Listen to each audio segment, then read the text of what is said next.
It is finally here, and today we're going to talk about the melee manager.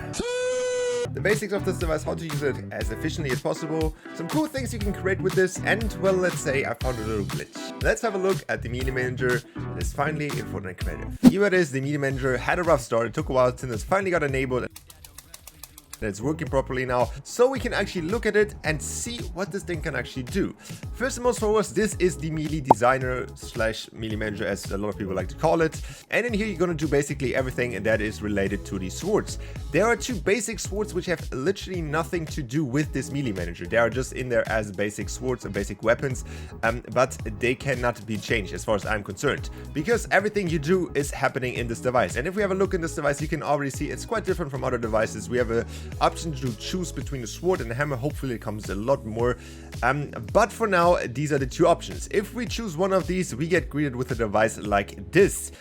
If this doesn't show up for you for some reason, for example, if you go here, select this and then select the sword, your device might look like this. All you have to do is just copy it one more time and then it changes. The first few settings that we get greeted are pretty basic options. The first time ever we have a rarity option, so you can actually change the rarity option to, for example, legendary, and you can see that the device right now didn't, but if you copy it one more time, it does also change the color. So keep in mind, this is still an open beta. As you can see, it is down here, which I like that they're doing this right now.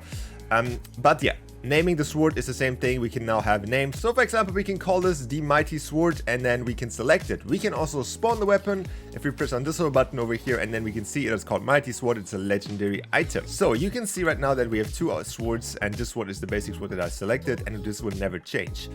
The very important thing here with this device is that whatever you do, this device determines on what the swords are going to spawn. If you have a random sword, that doesn't change. It is only for the swords that you spawn out of this device. That also means if you spawn multiple swords, as you can see, we have a bunch of mighty swords here, and I delete this device, they also get deleted. And as you can see, we have the sword still in our hand, but it turned into a basic sword and it's basically useless. So all the settings that we changed on it doesn't work anymore. The device in itself has pretty basic options actually. It might look like a lot of options and it looks like there's a ton of things that you have to learn or something, but they're all basically the same. As you can see, most of these options are basically just the attacks, and then there's energy, damage multipliers, energy costs, knockbacks. It is all the same over and over again. So if we only look at the options that are not like repeating themselves over and over again, are pretty basic to explain, this device looks a little bit more easy to use. And if we just quickly look at that rarity, obviously I explained that already. You have basically three options which you can show and hide, and that basically leaves a lot more options in the device as well. You have the basic attack, which is the normal attack, swinging the sword. Then you have also the combination of that, which is obviously swinging the sword multiple times. And you have a charge attack. The charge attack can be performed by holding the primary button, and then you basically see you can charge your sword up, and then it does one of the three things that you can select. Currently, the only three options are drill, whirlwind, and a ground pound. That is the same for the hammer as well, so you have the same options here, and these have customizable options as well.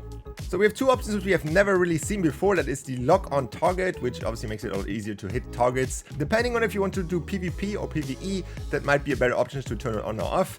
And the speed. The speed is important. It's not the swinging of the sword or the dodging or whatever. It is only the player speed, which will lead us to a little bit of fun later.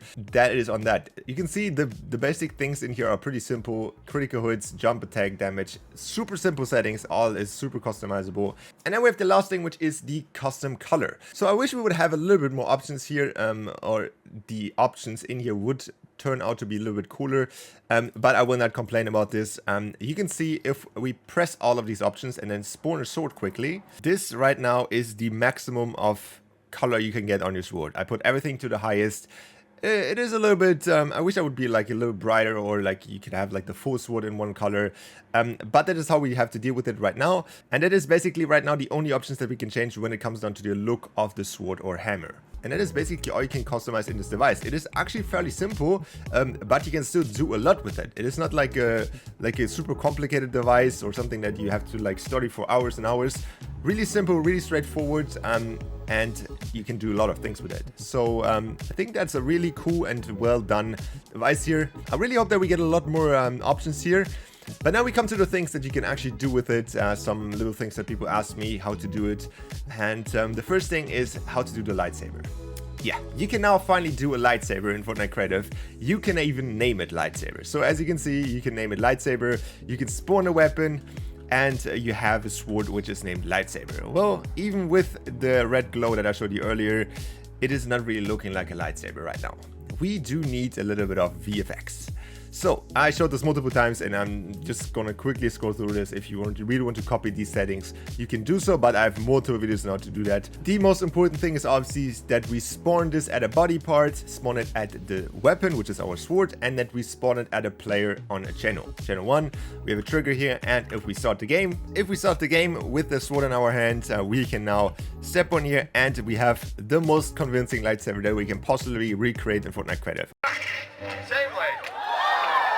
Obviously, a real one would be better, but as you can see, it does look kind of convincing actually, and if you use all the options. My only wish here would be actually that we could change like the color of the sword blade a little bit more, so it doesn't look that odd. You know, it looks a little bit like a sword inside of a lightsaber. But I think this is the most convincing one. It does work like a lightsaber. You can attack people with it, you can dodge people with it. I think it's actually the closest that we're ever gonna get to getting a lightsaber in Fortnite Creative, unless they actually release a collab. That is how you can make a lightsaber now really in Fortnite Creative, which actually works. It is not like the fake ones that we had before.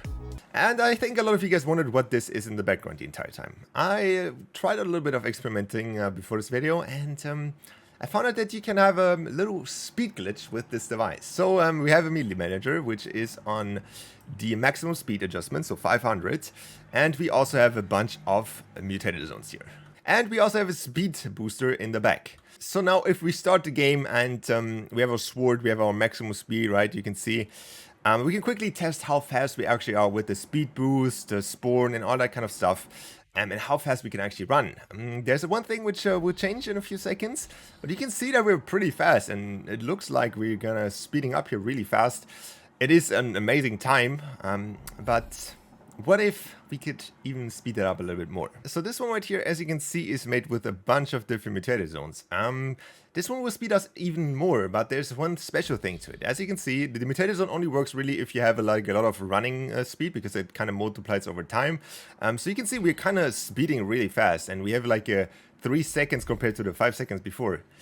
But as you can see, if we quickly stand here and we can quickly go out here, we quickly charge our attack here, and we go back in. We can charge our attack in here. Now we fly out. Also, I have maximum gravity. That's why I'm kind of like doing that. And now we landed back in here, and now something really interesting happens. We are kind of absolutely zooming through the map. And you can see that our 3 seconds that we ran before now is pretty much, well, beaten pretty fast by just 1 second. I think you can go even faster than that. To be fair, if we would charge like this and run like this, I think we can, yeah, we can get quite a bit of speed. Yeah, I think that's just a little fun fact on the side, that you can do that now with the sword. It only works with 1 charge attack, and you have to have low gravity and have like multiple mutated zones set up. But you can go like pretty much max speed in Fortnite while running. Definitely let me know what your favorite part about the sword is, what you like the most about it, what you don't like. And yeah, streaming now on Twitch as usual, and see you guys back in the next one. Bye.